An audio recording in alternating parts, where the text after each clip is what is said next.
प्रथम कौच मो ना हूँ अनिरुद्ध त्रिपाठी घर केन्द्रिका मो बणे विधायक प्रतिनिधि अच्छी आज जो दुखद घटना घटला अति दुखद जोटा कि मानविकताहीन काम जे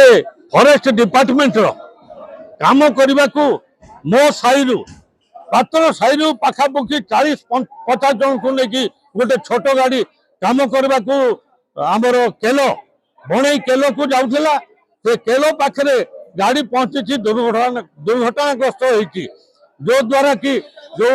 40 पाखापाखि लोक थे समस्ते इंजर्ड होती से भितर पंचमी पात्र बोलिकी जड़े आमर साईर महिला से मृत्युवरण कर परिप्रेक्षी आम ए दाबी करुछु जे जो माने इंजर्ड होती उपयुक्त चिकित्सा सहित क्षतिपूरण दान दि जाऊ।